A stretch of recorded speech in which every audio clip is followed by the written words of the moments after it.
बाबा चंचल हमारे साथ लाइव इस समय जुड़ चुके हैं। हम आपको ये तस्वीरें श्यामलाल जी जो भाजपा के सीनियर लीडर हैं उनके घर के बाहर से ये तस्वीरें दिखा रहे हैं। यहाँ पर इस समय इस रैली में, इस विशाल रैली में भाग लेने के लिए बाबा चंचल जी भी पहुंचे। अच्छा बाबा जी, क्या कहना चाहेंगे आज आप? सर, मैं सबसे पहले लोगों के आगे ये अपील करना चाहता हूं, श्यामलाल बहुत अच्छा लीडर है।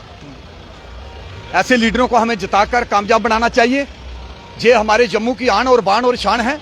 ये जीत श्यामलाल की नहीं है, ये जीत जो है हमारे भारत की है। इस समय नेशनल कॉन्फ्रेंस भी बड़े प्रोपोगेंडा कर रही है, कांग्रेस भी बड़ी कर रहे हैं। कुछ कह रहे हैं कि हम नाम बदल देंगे, कुछ कह रहे हैं हम धारा 370 वापस ले आएंगे, कुछ कह रहे हैं हमने जो बंद जेलों में बंद लोग हैं उनको छोड़ देंगे। ये सब चल रहा है। ये जो पिछली सरकारों के दौरान जो लीडर आप बोल रहे हो, कांग्रेस के या एनसी के जो भी लीडर हैं, इनके पास 70 वर्ष राज रहा है। इनके राज में उग्रवाद पैदा हुआ है, मिलीटेंट पैदा हुआ है। और लाल चौक में जब पाकिस्तान का झंडा खड़ा करते थे, ये कश्मीरी लीडरों की बात ही छोड़ दो। कांग्रेस और एनसी पीडीपी ये फेल है हमारे भारत के लिए। पार्टी वो होनी चाहिए जो भारत के लिए बात करे, भारत के लिए रहे, भारत के लिए जिए। ये लोग पाकिस्तान की थाली में खाना खाना चाहते हैं। ऐसे लोगों की क्या बात कर रहे हो? नहीं, पैदा हुए हैं कि पैदा किए हैं? इनकी सरकार में जो पैदा हुआ, आपको पता, 5 लाख कश्मीरी पंतों को कश्मीर से बाहर निकाला गया। उस दौरान मुख्यमंत्री कौन था? उस दौरान सरकार किसकी थी? इन लोगों ने अत्याचार किया है।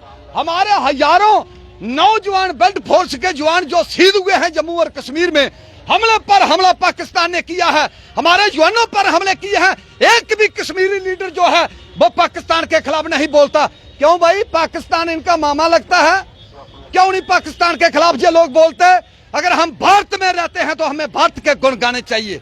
भारत की मिट्टी में रहते हैं तो भारत को सलाम करना चाहिए। तो ये मौका दो हमारे बाबा जैसे लोगों का। देखो विधानसभा में जाने दो एक बार। ये लोग, ये पिछली सरकारों के लीडर सब फेल हैं। कोरोना के दौरान आपने देखा है, कोरोना के दौरान हमारा भारत बीमारी से और भूख से लड़ रहा था। उस दौरान पिछली पार्टियों के लीडर, पिछली सरकारों के लीडर एक भी हमारे लोगों के सामने नहीं आया।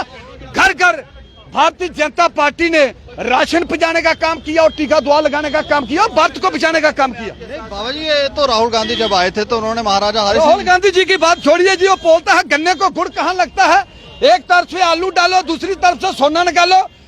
राहुल गांधी जी को यही नहीं पता आटा कैसे केजी है, बोलता कैसे लीटर है। राहुल गांधी देश चलाएगा? खाक चलाएगा ये देश। देश प्रधानमंत्री नरेंद्र मोदी जी चला सकते हैं।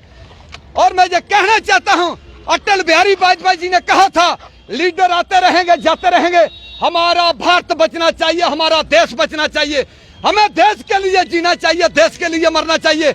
और देशद्रोहियों को खत्म करना चाहिए। जो देश के साथ गद्दारी करे उसको बख्शना नहीं चाहिए। जैसे कि जोगी ने यूपी में देश गद्दारों को खत्म किया है। तो जम्मू से भी अब ये खत्म हो गए? जम्मू से जब टोटली खत्म हो जाएंगे, आप चिंता मत करो। आप देखो, भारतीय जनता पार्टी ने नया जम्मू कश्मीर बनाने की तैयारी की है। 70 वर्ष में जो काम नहीं हुए थे वो भारतीय जनता पार्टी ने किए हैं। जम्मू और कश्मीर में 2 एम्स दिए हैं और 2 रिंग रोड दिए हैं। जम्मू से लेकर कश्मीर तक 12 घंटे लगते थे, आज 5 घंटे में लोग कश्मीर पहुंच सकते हैं। हाईवे बनाया है भारतीय जनता पार्टी ने जम्मू से लेकर कश्मीर तक। बड़े बड़े टनल्स बनाए हैं, रेलवे ब्रिज बनाए हैं। सुनिए सुनिए, जम्मू से लेकर पुंछ तक हाईवे तैयार हुआ है। और भारतीय जनता पार्टी ने दिल्ली से लेकर जम्मू तक एक्सप्रेस रोड लाने का काम किया है। जम्मू से लेकर लखनपुर तक flyover, highway Bharatiya Janata party ने बनाने का काम किया। सबसे बड़ा प्लस ये है जो कि भारतीय जनता पार्टी ने पत्थरबाजों को खत्म किया, उग्रवाद को गोली खिलाओ जम लोग भेजने का फैसला लिया और मिलीटेंटों को की फैक्ट्री को खत्म किया। तो लाल चौक में हिंदुस्तान का झंडा खड़ा किया। यह है भारतीय जनता पार्टी। यही सवाल मैं पूछ रहा हूँ, आतंकवाद फैलाने वालों का क्या हाल किया? उनका हाल हो रहा है आपके सामने। आप बताइए, हार पर हार हो रही है। आप अच्छे तरीके से जानते हो, आज जम्मू कश्मीर की जनता सब जानती है। जब टटोरिए कौन थे, इनको टटोर के ही निकालेंगे। वोटर जो होता है वो भगवान का रूप होता है। वोट देने वाला जो होता है वो भगवान का रूप होता है। वोट लेने वाला जो लीडर होता है वो वोटरों के पांव की धूड़ होता है। वोटरों के लिए 24 घंटे दरवाजे खुले रहने चाहिए। श्यामलाल शर्मा आज अपना नामांकन पत्र दाखिल करेंगे, क्या कहेंगे? मैं लोगों के आगे जो अपील करना चाहता हूं, श्यामलाल जी को जीत हासिल करवाएं और ये हमारे भारत की जीत है, ये श्यामलाल की जीत नहीं है। तो ये बाबा चंचल थे, हमारे साथ बातचीत कर रहे थे और साफ तौर पे जो बातें इन्होंने सुनी तो ये कह रहे हैं कि अब नया जम्मू कश्मीर भाजपा जो है वो नया जम्मू कश्मीर बनाने की कोशिश कर रही है। अलगाववाद, आतंकवाद का समय जो है वो उसका ये अंतिम क्षणों में है, खत्म हो रहा है और लोगों से भी अपील कर रहे हैं कि बढ़ चढ़ कर इस बार वोट डालने के लिए पहुंचे। इस खबर के ऊपर आप प्रतिक्रिया रखें और देखते रहें दैनिक समाचार। मुझे और मेरे सहयोगी अरुण कुमार को दें इजाजत। नमस्कार।